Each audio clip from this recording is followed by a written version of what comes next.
Welcome to Uncle DJ's Groovy Beard Tips. Beards and Cats, the sequel. Why? Because Yang had to get in the picture this time. Yep, she decided after seeing Yin, it was her time to get exposure. So this is Yang, twin sister, tuxedo, just 9 years old now. And she's the one that does the tuck under the chin. We'll see if we can actually demonstrate that in just a moment. Usually what I do, in just trying to give Yang a sense of comfort, is just gentle strokes like this. You know how a cat would rub up against you? Well, this is how I rub up against them. Sometimes I'll do it with a gentle purr or something. And of course, usually it's about that time that she decides, oh, she's going to climb around and do her thing. But sometimes she'll actually stick around, roam around, and then just get right in my arms and tuck up under my beard. We're going to see if that happens this time. But the Beards and Cats sequel to this was a total fluke. And I guess it was due. It was definitely due because of the fact that beards and cats are natural. And the more pictures I see of guys with their cats and them doing the usual close-ups, the more I realized, hey, you know something, it's time that we actually started doing more videos of us with our furry felines and letting them kind of be a part of the scenario. Well, since both Yin and Yang are on the floor right now, totally disinterested in the scream, we can move on to the beard tip that I had actually planned to do from the beginning. And it's with this little ion brush. Well, it's not so small. This thing is great, and it is a great tool for the beard. I'm actually going to be doing a couple of things in the grooming category of the beard tips for the next couple of films. And because a lot of people do ask about, well, how do you keep your beard the way you do? What do you do to it?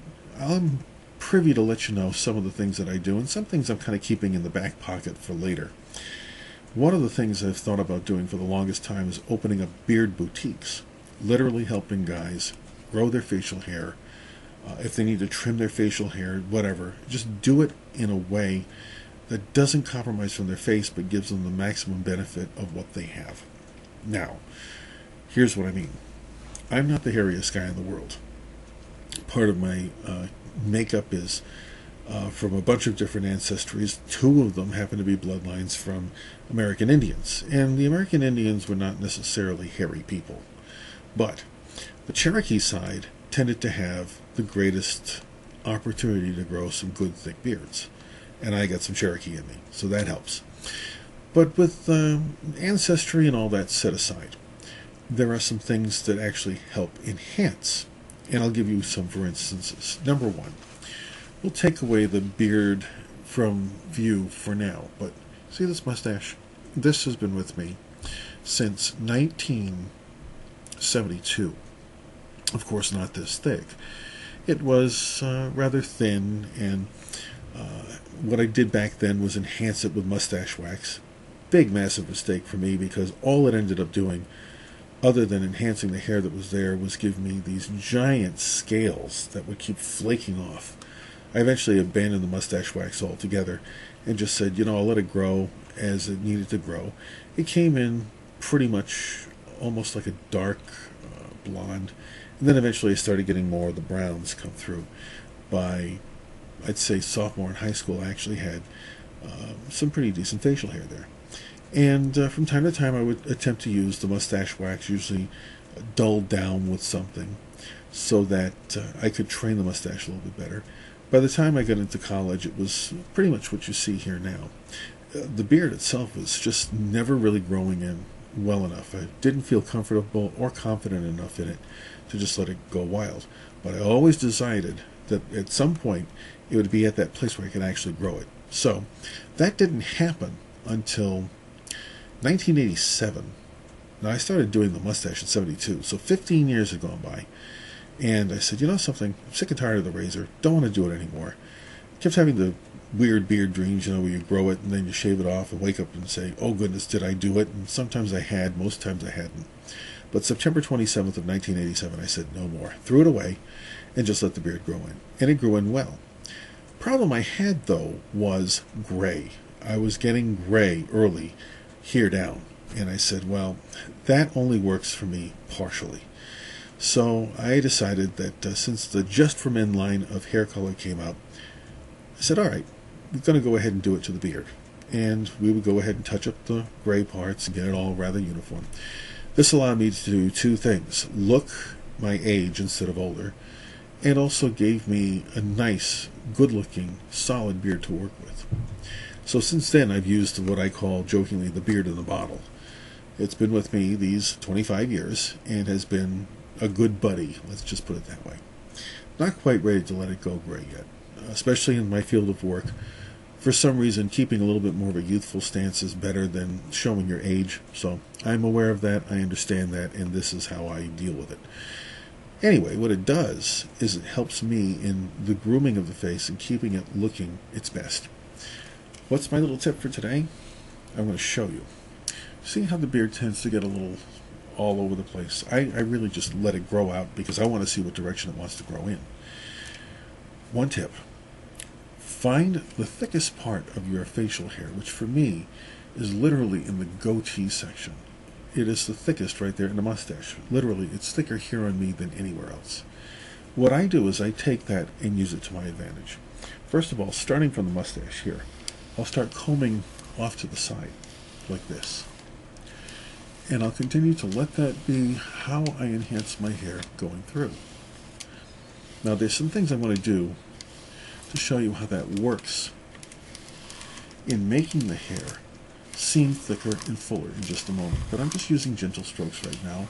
Because I've freshly washed the beard, it's not at all difficult to deal with. It's manageable. It's easy to pretty much take care of, but wintertime, so it's kind of fluffy.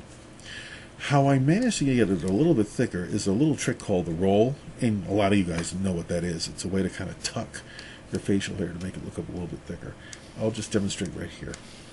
In using the same movements to move facial hair that's thicker to the thinner spots, I just let it go like this.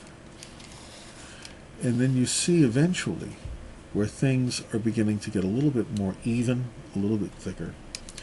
And then again, I'm going to go to this side now. I tend to be right-handed, so sometimes I get a little confused here.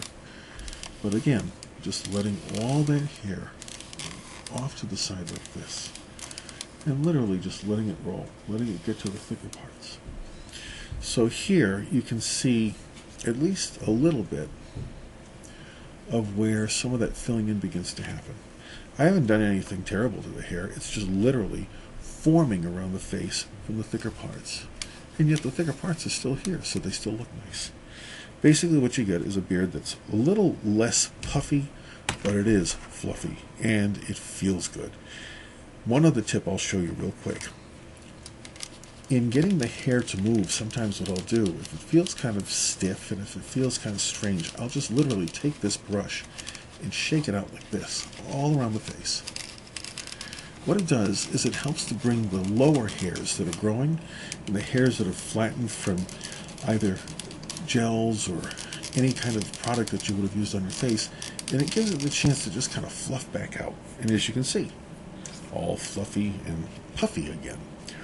That is the way that I'm able to start working my grooming. I'm going to discuss products and what I apply to the face the next time, especially to keep things from getting too frazzled, keeping away from the ends that tend to get split or snagged, and how to be able to keep your facial hair feeling good, really good, so that it never itches, number one. And number two is manageable. You can comb it, it feels good, and you can shape and style it in the way you want to.